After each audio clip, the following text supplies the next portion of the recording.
Hey, hello there everyone. My name is Anthony and welcome to 10 Tips for Ironman episode 2. Before I want to start with the tips, there's one thing that I would like to say, and that is thank you guys so much for all the support, because yesterday I achieved 7,000 subscribers and it's going like at a crazy rate right now. I get about 100 subscribers every day and I can't thank you enough. So like I said, thank you so much, and I really love the support. I will keep making videos for as long as I can, so thank you guys very much. Okay guys, so before I want to go to the tips and tricks of this video, there's one thing that I want to say about the previous episode, and that is about the RD cloak, because besides of the first advantages that it's all about, the quick iron ore method and the spirit tree axes, there's also a very quick fairy ring nearby. So if you just teleport with your RD cloak to the monastery and you walk east, you just follow the path east, then you will find a fairy ring at the Tower of Life, which is really close and a really safe route to walk, and it's much quicker than the using the Ectofile and going to the Haunted Woods, and it also saves you an inventory space since you can wear the cape and you cannot wear the Ectofile. So this is a better way to access a quick fairy ring. Alrighty guys, then I think it's now time to move on to tip number 1 of this video: pineapple pizzas. As an Ironman, it's not easy to obtain high-level food. For sharks, for example, you need level 76 fishing and 80 cooking, or get them as a drop from clue scrolls or high-level monsters. This is not the easiest thing to do, and that is why we have pineapple pizzas instead. Pineapple pizzas require level 65 cooking and heal 22 HP. That's even more than a shark, which heals only 20. There's one downside to the pizza: you eat it in 2 bites. But I've discovered that the second bite of the pizza will not lose you any more ticks while eating. This means that if you double click your pizza, it will heal just as fast as a shark does. To make a pineapple pizza, you need a pot of flour, bucket of water, tomato, cheese, and pineapple. It seems like a hard thing to get all of these items, but to be honest, it isn't. Completion of the recipe for disaster quest is highly recommended for this method, but just partial completion of the quest is useful as well. You can use the food chest to buy cheese, tomatoes, and pots of flour. If you've not completed or started this quest, you can always go to the Grand Tree. Hudo's shop sells 10 of each ingredients.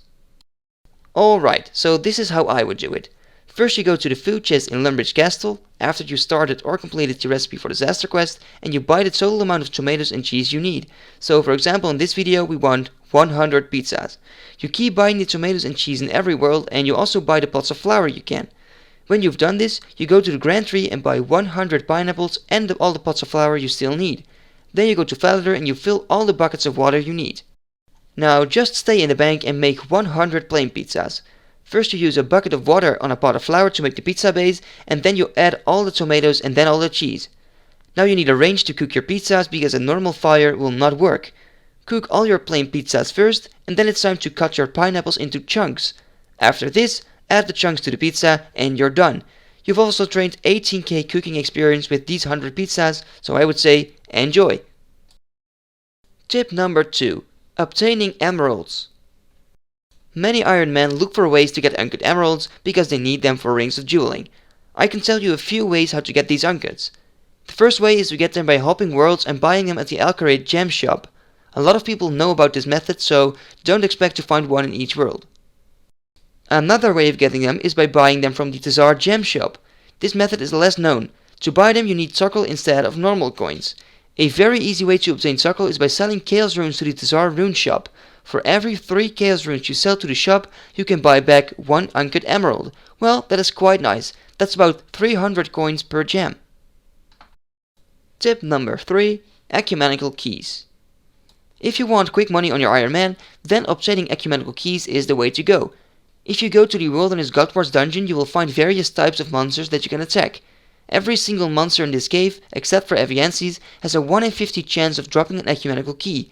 This key has a high elk value of 61k, making it a very quick method for obtaining money. But before you go here, there is some more information you must know about. First of all, you need 60 strength or 60 agility to be able to access the cave. And of course, this is the wilderness, so don't take any valuable items with you, since there are a lot of PKers that show up here.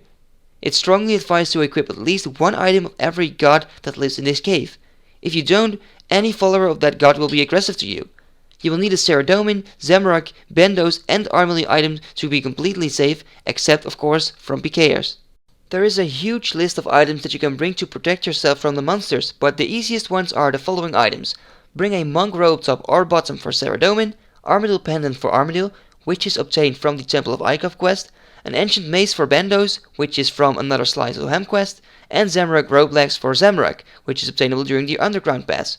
I personally use different items because my account is further developed.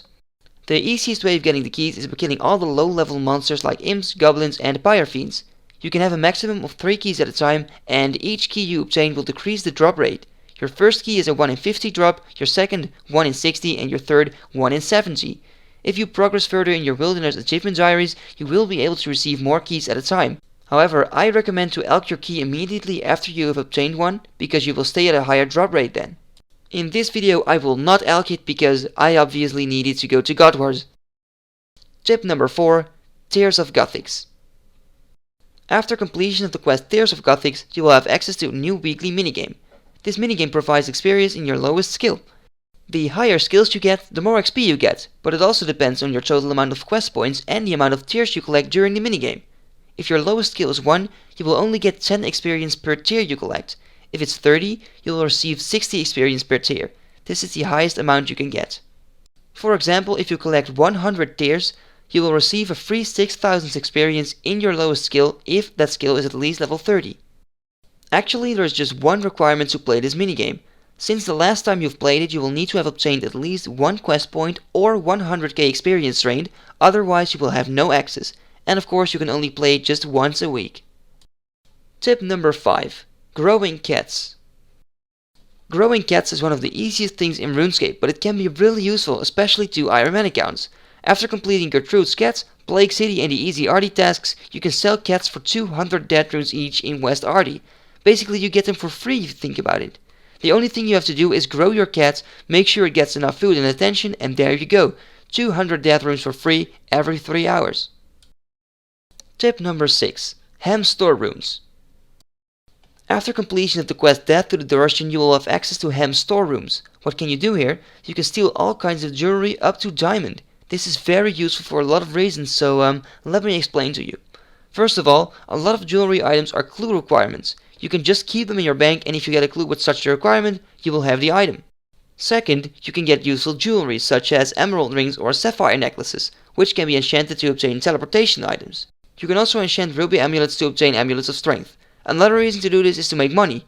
You can high or low elk the items you get immediately, which grants you magic experience and about 100k cash an hour. The H.A.M storerooms will train you thieving as well, plus you have a chance of receiving easy clues whilst thieving the H.A.M members. Tip number 7. Killing Cockatrice. Cockatrice are very good monsters to train on as an Ironman, since almost all of their drops are useful. To kill Cockatrice you need at least level 25 Slayer and a Mirror Shield. Cockatrice drop a ton of herbs and seeds, limpet roots to make potions, nature runes, and not to forget, medium clue scrolls. Remember that medium clue scrolls are really necessary to complete on Ironman, because they sometimes contain very useful items for Ironman. Think about gut pages or items that are needed to complete level 3 and 4 clue scrolls such as headbands, miters, gut stalls, and crosshairs. Tip number 8. The Hero's Quest. Completing the Hero's Quest is not the easiest thing to do, but it will open a new world to you. You will be able to fight your private blue dragon, recharge glory enemies, and of course access to a new weapon, the Dragon Battle Axe. This axe holds the special attack with the same use as the super strength potion, but this one is for free and it will recharge every few minutes. The only downside is that it lowers your other combat stats a little, but that's no problem at all compared to the strength levels you get. Remember that you need to complete a lot of requirements before you can get here, but hey, you now have a new goal to go for. Tip number 9. Mining gold ore. Gold ore is an important item since it's the basic resource to create jewelry. Some people prefer to buy them in Orden's ore shop, but if you want to you can mine them yourself and I can sell you away. You will need to have access to fairy rings, so you need to have started Fairy Tale Part 2, and you need to have completed the Holy Grail quest. What you can now do is the following. You start at Cenera's Bank, you go to the fairy ring and travel to the realm of the Fisher King, which has the code BJR. From here, you blow your whistle, obtainable on the island and during the quest, to get teleported to Brimhaven. Here is a spot with plenty of gold ore and even a spawn on the ground. Just mine a full inventory, use your whistle again, travel back to Cenera's by fairy rings, bank your items and repeat the process. Tip number 10. Spicy stews. I know, it is not easy to be an Iron Man. Sometimes you really want to have that helping hand to reach a certain level in that skill, or just to finish that objective or craft that item. Well, that is what spicy stews are for. With spicy stews, you can boost whatever skill you want to a maximum of 5 levels, but it may take some time. You will need to have completed the Evil Dave part in Recipe for Disaster to make yourself spicy stews. You also need a cat that is able to catch mice. Normal or wily cats recommended. In Evil Dave's basement you can hunt hell rats, which drop 4 kinds of colored spice. Every color has its own skills that it can boost, so just look up for yourself which boost you need. Mix your spice with a stew and consume it to see the results. A very easy way of getting stews is by going to Sears Village to buy them one by one at the bartender. If you have access to the Warriors Guild, you can buy them per 10 in the food shop. Good luck on getting that skill requirement. Well guys, that is all the tips for this episode. I hope it was useful, and don't forget, if you have any tips, feel free to leave them in the comments below, because this way we can help out each other, and that would be very nice. In this video I've already used a lot of suggestions of you guys, so thank you guys very much. And if you haven't seen part 1 yet, feel free to do so, and see you next time. Bye bye.